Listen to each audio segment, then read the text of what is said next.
Is the golf ball killing your golf swing? Let me explain. So you might be like a lot of golfers that you watch the best players in the world set up to the ball, make a golf swing, and they strike ball first, they create lots of power and produce great accuracy with every club in the bag. But you kind of feel that you're one of those golfers who something's amiss, isn't it? It's you set up, you make your practice swing, you've got those swing thoughts, everything feels good, and then you step into the golf ball and we hit big fat ones, we can top it, we can thin it, we can slice it, hook it, and basically you might have every shot in the bag, you just don't know which one's coming, so you don't know what to play for. So what if I said, for most golfers, it's the lack of understanding really of what they're trying to do correctly in the golf swing in order to produce that consistent, powerful swing and those good shots. Now, I know what you're thinking already. Ali's lost the plot here. This can't be my golf game. So what I see with most golfers is the practice swing's good and the actual swing doesn't resemble the practice swing. So first of all, I would say it's not a practice swing, it's a different swing. But what I would say is that when most golfers are making that practice swing, they are 100% focused on what they're doing.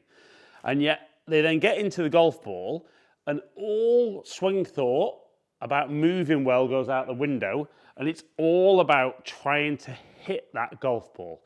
And I think golfers try and do up to 5 things.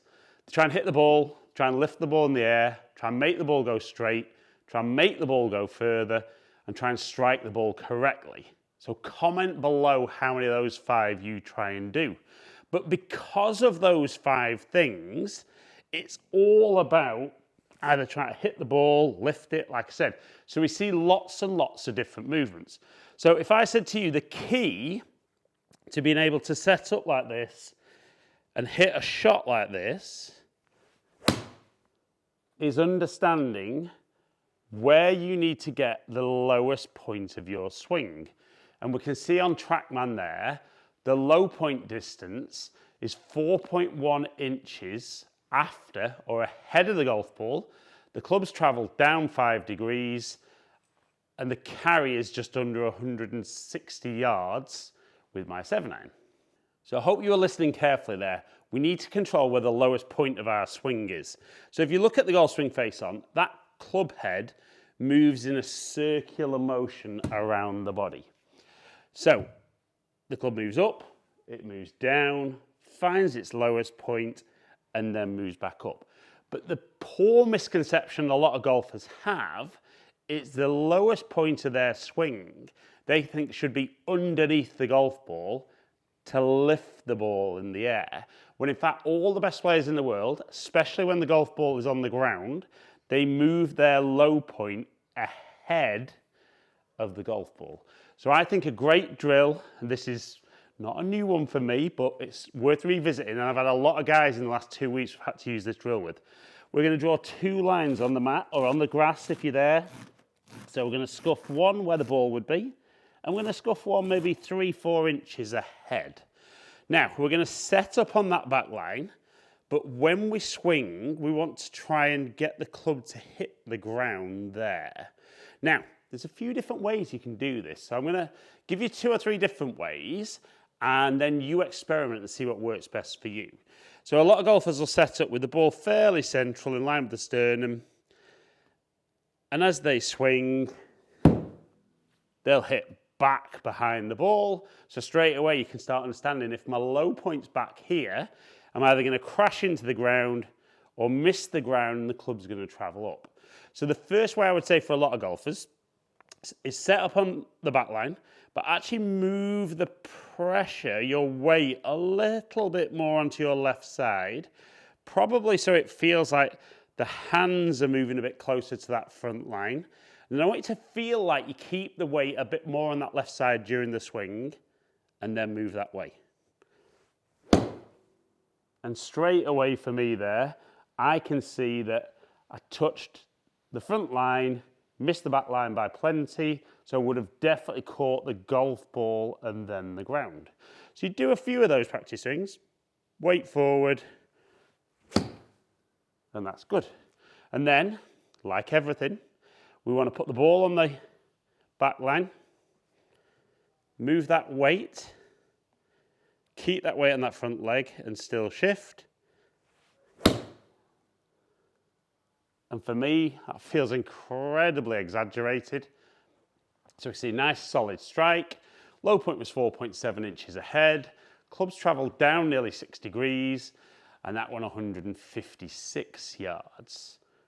Now, I would say for anyone who really bottoms out early, it might feel a little bit restricted, that swing, but they'll definitely start getting ball and then ground contact, and that will absolutely transform your ball striking. Now, the second way I would probably say for a lot of golfers is I would still want you to have just a smidge more pressure into that lead foot, but you're going to feel that as you start your backswing and the hands get to about chest height, you're already going to start moving towards the target, but you're going to move down and towards the target. And again, there we can see I actually hit slightly this side of the line. So again, work through it, do a few swings, get used to that, feel very comfortable. I'm going to have that little mark there. And I'm going to allow the weight to move. I'm going to start my downswing earlier. Probably don't feel I did that as well as the practice swing. But we can see low point 1.9 inches ahead. Clubs travelled down 2.4 degrees and 162 yards carry. Now, all we're creating by moving the low point ahead is we're getting the club travelling down into impact, so we hit ball and then ground. And this is what hitting down is about. It's the open on at the moment, and I'm hearing a lot from commentators about their golf swing is too steep. Now, be very careful with what you think about steep. I like a lot of golfers to talk about the steepness as in, if your low point was a long way ahead, the club will be moving steeper into the golf ball and taking loft off. If your low point was behind, the club will be working up, so the angle of attack will be more shallow. Don't be worrying too much about how it's looking here at the moment. This is about, can we get the club back on the golf ball? So let's see if we can do that second way a little bit better.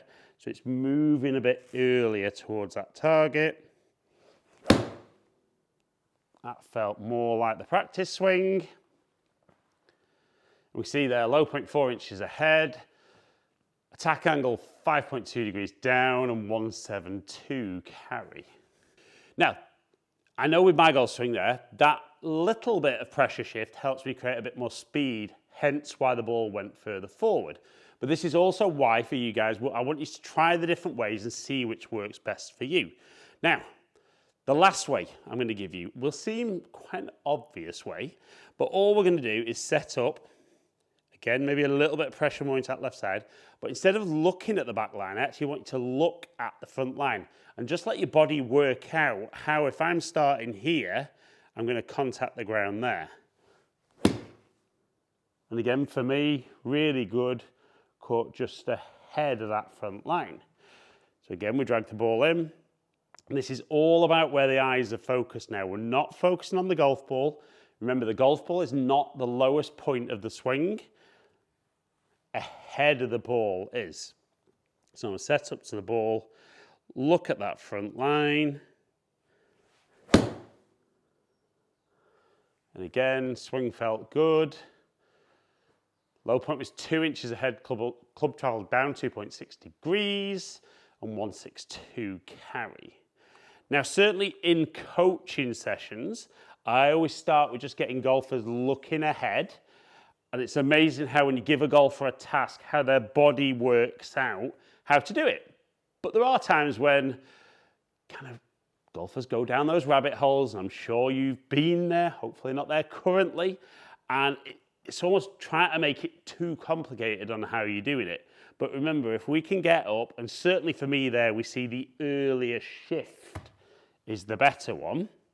So I can stand up there. Wasn't perfect. So my low point was 3.5 inches behind. It was not quite enough in the ground there. Club travel down 4 degrees. Because of the slight misstrike, the carry down at 153. Now, whenever the golf ball's on the ground, we're looking for that low point to be ahead. And if we said, you know, mid to short irons were in the middle, and I was generally about 4 inches ahead there, we can see how the ball moving a little forward with maybe those longer irons, hybrids and fairway woods. The low point's going to be ahead of the ball, not quite as much, so the club's still going to travel down a little shallower into impact, and that's going to help with the strike. But driver, this is the one where it is different. So this is where we would like the low point to be behind the ball, so the club travels up. So again, I would draw the 2 lines, obviously a little further away from me now. And all I would say now is the golf ball is going to be on that front line, but I would move the club maybe those 3-4 inches behind where the ball's going to be. And I'm not going to try and hit the ground at that point, but I'm going to try and get as close to the ground at that point as I can. And I actually just very slightly touch the ground, but behind, and again, that would travel up. So then the key becomes, can I tee the ball up on that front line? Perfect. Can I set that club maybe 3-4 inches behind? So ball just inside the heel. Feel that I'm going to get as close to the ground as I can at that low point, at that back line. You can see that one setting off down the left, not quite cutting back like I would want, but the low point 6.4 inches behind. Club's travelled up 4.4 degrees, carried at 250 and rolled out just under 280. So remember, the golf ball, in my opinion, is probably the biggest killer of the golf swing. I think most golfers make pretty decent practice swings because there's no ball there and they're not trying to make the ball do something. But if you can focus on controlling the lowest point of your swing, you're going to get the club travelling into impact correctly, whether that be down when the ball's on the floor or up with driver, and it really will get you hitting some of the best shots you've ever hit, but most importantly, make you more consistent than you've ever been.